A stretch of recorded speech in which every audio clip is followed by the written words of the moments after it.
Hello friends, welcome to HP Shiksha. तो इस video में हम डिस्कस करेंगे हिमाचल प्रदेश की सुबह की ताज़ा खबरों को। तो फ्रेंड्स, इससे पहले चैनल को सब्सक्राइब नहीं किया है तो प्लीज़ चैनल को सब्सक्राइब कर लीजिए और फ्रेंड्स साथ में वीडियो को लाइक करना बिल्कुल भी ना भूलें। तो चलिए शुरू करते हैं फर्स्ट अपडेट से। तो फर्स्ट अपडेट है, हिमाचल प्रदेश सरकारी स्कूलों में भी शुरू होंगी लाइव कक्षाएं, आईसीटी लैब से पढ़ाएंगे शिक्षक। तो शिक्षा सचिव राजीव शर्मा ने इसको लेकर संभावनाएं तलाशने के शिक्षा निदेशकों को निर्देश जारी किए हैं। हर घर पाठशाला कार्यक्रम और जियो टीवी को भी दोबारा शुरू करने का फैसला लिया गया है। तो नेक्स्ट अपडेट है, ईसीएचएस कार्ड धारक अब 31 जुलाई तक जमा करवा सकेंगे मेडिकल बिल। तो कोरोना के बढ़ते मामलों को देखते हुए रक्षा मंत्रालय ने गंभीर बीमारी से ग्रस्त ईसीएचएस कार्ड धारकों के मेडिकल बिलों को जमा करवाने की अवधि को बढ़ा दिया है। अब गंभीर बीमारी से ग्रस्त कोई भी पूर्व सैनिक या उनका आश्रित 31 जुलाई तक दवाइयां खरीदकर ईसीएचएस अस्पताल में अपने मेडिकल बिल जमा करवा सकते हैं। पहले यह सुविधा केवल 28 फरवरी तक ही उपलब्ध थी। अब समय अवधि बढ़ाने से प्रदेश के हजारों पूर्व सैनिकों और उनके आश्रितों को इस सुविधा का लाभ मिलेगा। तो नेक्स्ट अपडेट है, कोरोना कॉलेजों में प्रथम और द्वितीय वर्ष के विद्यार्थियों को प्रमोट करने की तैयारी। तो इसके अलावा आखिरी सेमेस्टर और अंतिम वर्ष की परीक्षाओं के आयोजन का तरीका भी पूछा है। सुझावों के आधार पर शिक्षा निदेशालय रिपोर्ट तैयार कर सरकार को भेजेगा। कैबिनेट बैठक में इस पर अंतिम निर्णय लिया जाएगा। तो कोरोना संकट के चलते लगातार दूसरे वर्ष कॉलेजों के प्रथम और द्वितीय वर्ष के विद्यार्थियों को प्रमोट करने की तैयारी शुरू हो गई है। उच्च शिक्षा निदेशक ने गुरुवार दोपहर 2 बजे तक सभी कॉलेज प्रिंसिपल से सुझाव मांगे हैं। प्रिंसिपलों से पूछा है कि अगर विद्यार्थियों को बिना परीक्षा परिणाम प्रमोट करना है तो उसका क्या आधार हो। दाखिला प्रक्रिया पर भी ये सुझाव मांगे हैं। इसके अलावा आखिरी सेमेस्टर और अंतिम वर्ष की परीक्षाओं के आयोजन का तरीका भी पूछा है। तो नेक्स्ट अपडेट है, गड़बड़ जाला बीमा प्रीमियम हजारों रुपए मुआवजा मिला मात्र 15 पैसे। तो प्रदेश में किसानों बागवानों को किसान क्रेडिट कार्ड या अन्य कर्ज खातों से बीमा कंपनियां बैंकों से फसल बीमा के प्रीमियम कटवा रही हैं। 4 बीघा में फलदार बगीचा है तो 3 लाख रुपए के किसान क्रेडिट कार्ड बनाए जा रहे हैं। तो हिमाचल प्रदेश में हजारों रुपए का बीमा प्रीमियम काटकर एक बागवान को मात्र 15 से 75 पैसे का मुआवजा बीमा कंपनी ने दे दिया। एक ही बगीचे में करीब खराब मौसम से हुए नुकसान पर बीमा कंपनियों के एक मौसम केंद्र ने नुकसान दिखाया तो दूसरे ने नहीं। इस तरह से फसल बीमा योजना के नाम पर हिमाचल प्रदेश में एक बड़ा गड़बड़ जाला हुआ है। पिछले साल नई दिल्ली में हुई बैठक में भी यह मामला उठ चुका है। तो नेक्स्ट अपडेट है, हिमाचल में रिकॉर्ड 37 कोरोना संक्रमितों की मौत, 2521 नए पॉजिटिव। तो हिमाचल प्रदेश में कोरोना मामलों और मौतों का आया दिन नया रिकॉर्ड बन रहा है। बुधवार को रिकॉर्ड 37 कोरोना पॉजिटिव मरीजों की मौत हो गई है। इससे पहले एक दिन में सर्वाधिक 33 कोरोना संक्रमितों की मौत हुई थी।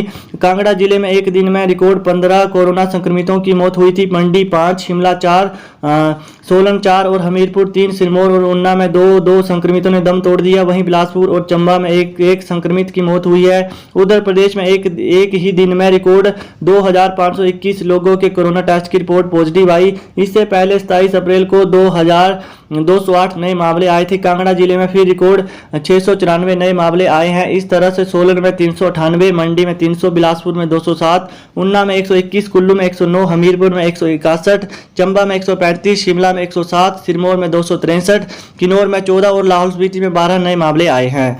तो नेक्स्ट अपडेट है, कोरोना 3 दिन बाद मिल रही आरटीपीसीआर सैंपलों की रिपोर्ट, कैसे होगा गंभीर मरीजों का इलाज। तो आईजीएमसी लैब में 2 टेस्ट मशीनें हैं। छोटी मशीन में एक बार में 90 सैंपल और बड़ी मशीन में 200 सैंपल रखे जाते हैं। एक सैंपल को करीब 7 घंटे तक मशीन में रखना पड़ता है। तो Indira Gandhi medical college Shimla, Tanda medical college और नेरचौक मेडिकल कॉलेज से कोरोना जांच को लिए जा रहे आरटीपीसीआर सैंपलों की रिपोर्ट 2 से 3 दिन बाद मिल रही है। इस बीच टेस्ट करवाने वाले लोग इधर उधर घूम रहे हैं। अगर उसकी रिपोर्ट पॉजिटिव आती है तब तक वो व्यक्ति संक्रमण कई जगह फैल चुका होता है। ऐसे में गंभीर मरीजों का इलाज कैसे होगा, ये भी बड़ा सवाल है। तो नेक्स्ट अपडेट है, हिमाचल में 19 प्रशासनिक अधिकारियों को अतिरिक्त कार्यभार। तो हिमाचल प्रदेश सरकार ने 5 राज्यों में मतदान के बाद मतगणना की ड्यूटी में प्रदेश के आईएएस अधिकारियों की ड्यूटी लगने के चलते 19 अधिकारियों को अतिरिक्त कार्यभार सौंप दिया है। तो नेक्स्ट अपडेट है, कोरोना में हालत संभालने के लिए हिमाचल सरकार ने गठित की 4 कमेटियां। तो हिमाचल प्रदेश में कोरोना वायरस के बढ़ते संक्रमण को देखते हुए सरकार ने अभी से भविष्य की तैयारियों को लेकर बड़े कवायद शुरू कर दी है। इसके चलते 3 अलग कमेटियों का गठन किया गया है, जिन्हें ऑक्सीजन की उपलब्धता से लेकर मरीजों को एक स्थान से दूसरे स्थान पर ले जाने के लिए एम्बुलेंस प्रबंधन और कॉर्पोरेट व CSR योगदान कोविड-19 SDRF फंड में कराने के लिए जिम्मेदारी सौंपी गई है। तो नेक्स्ट अपडेट है, नाबार्ड के नियम तोड़ने पर हिमाचल सहकारी बैंक पर 40 लाख जुर्माना। तो नाबार्ड के नियम तोड़ने पर रिजर्व बैंक ऑफ इंडिया ने राज्य सहकारी बैंक शिमला पर 40 लाख रुपए का जुर्माना लगाया है। RBI ने नाबार्ड के धोखाधड़ी से जुड़े मामलों की निगरानी और रिपोर्टिंग के दिशा निर्देशों की समीक्षा की। RBI ने पाया कि बैंक ने नाबार्ड की धोखाधड़ी से जुड़े मामलों की गाइडलाइन की अनुपालना नहीं की। तो नेक्स्ट अपडेट है, कोरोना 1 मई से शुरू नहीं होगा, 18 साल से अधिक आयु के लोगों का टीकाकरण पंजीकरण रहेगा जारी। तो हिमाचल प्रदेश के सोलन जिले में 1 मई से 18 वर्ष से अधिक आयु के लिए वैक्सीनेशन अभियान पर रोक लगा दी गई है। हालांकि स्वास्थ्य विभाग वैक्सीनेशन के लिए ऑनलाइन पंजीकरण अभी जारी रखा है। प्रदेश सरकार के दिशा निर्देशों के बाद सबसे बड़े टीकाकरण अभियान को आगामी दिनों के लिए स्थगित कर दिया गया है। सूत्रों के अनुसार स्वास्थ्य विभाग के पास वैक्सीन की बेहद कमी है। तो नेक्स्ट अपडेट है, बिलासपुर ट्रक ढुलाई 6% बड़ी, चालकों को 5 लाख का बीमा। तो BDTS के प्रयासों से इन ट्रकों के करीब 4,000 चालकों को ACC सीमेंट फैक्ट्री ने 5 लाख रुपए की राशि तक का दुर्घटना बीमा कवर भी दे दिया है।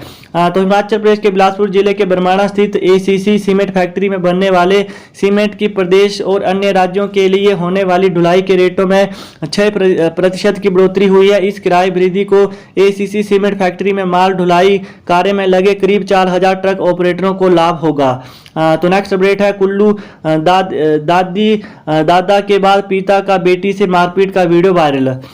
तो हिमाचल प्रदेश के नगर परिषद वार्ड नंबर 10 में दादा दादी के अब पिता के द्वारा अपनी ही बेटी का निर्मम पिटाई का वीडियो वायरल हुआ है। वीडियो में पिता अपनी बेटी की खूब पिटाई कर रहा है, उसे बालों से घसीटते हुए घर से बाहर लेकर जाता है। बाप की निर्दयता यही नहीं रुकती है, इसके बाद वो अपनी बेटी के हाथ बांध देता है। लड़की की रो रही है, लेकिन इस बाप का दिल नहीं पसीजता। एक वीडियो सामने आने के बाद घाटी में चर्चाओं का माहौल है। लोग ऐसे लोगों पर सख्त कार्रवाई करने की मांग कर रहे हैं। तो नेक्स्ट अपडेट है, बद्दी कूड़ा वाहन से शमशान पहुंचाया कोरोना पॉजिटिव का शव। तो कोरोना संक्रमित मृतक की अंत्येष्टि को हिमाचल प्रदेश के सोलन जिले की नगर परिषद बद्दी का अमानवीय चेहरा सामने आया है। परिषद ने मृतक संक्रमित के पार्थिव देह कूड़ा उठाने वाली ट्राली से शमशान घाट पहुंचाई। हालांकि बद्दी में शव लाने के लिए 5 वाहनों की व्यवस्था की गई है। मृतक के परिजनों और दून के पूर्व विधायक ने इस अमानवीय कृत्य पर कड़ा विरोध जताया है। मामले में नगर परिषद के ईओ ने सफाई देते हुए दलील दी कि ट्रॉली को साफ करके भेजा गया था, वाहन नहीं होने पर ट्रॉली में शव को शमशान घाट तक लाया गया। इस बीच मामला संज्ञान में आने पर नालागढ़ के SDM ने नप बद्दी के ईओ और BMO से जवाब मांग लिया है। तो नेक्स्ट अपडेट है, मुख्य सचिव की अध्यक्षता में सुलझेंगे शिक्षकों के मामले। तो हिमाचल प्रदेश के सरकारी स्कूलों और कॉलेजों के शिक्षकों के मामले अब मुख्य सचिव अनिल खाची की अध्यक्षता में सुलझाए जाएंगे। मुख्यमंत्री जयराम ठाकुर की बजट घोषणा को पूरा करते हुए सरकार ने 11 सदस्यीय उच्च स्तरीय कमेटी का गठन कर दिया है। इसमें अतिरिक्त मुख्य सचिव, वित्त, कार्मिक, विधि और शिक्षा सचिव को सदस्य बनाया है। उच्च और प्रारंभिक शिक्षा निदेशक इसके सदस्य सचिव होंगे। कमेटी में विशेष अतिरिक्त संयुक्त सचिव स्तर के वित्त और शिक्षा विभाग की A, B और C शाखा के अधिकारी भी सदस्य बनाए गए हैं। तो नेक्स्ट अपडेट है, कोरोना काल में अस्थि विसर्जन के लिए तांदी संगम पहुंच रहे लोग। तो कोरोना काल में लाहौल स्थित तांदी संगम का महत्व और बढ़ गया है। लाहौल के स्थित लगते चंबा जिले की पांगी घाटी के लोग भी परिजनों की अस्थियां तांदी संगम में कर रहे हैं।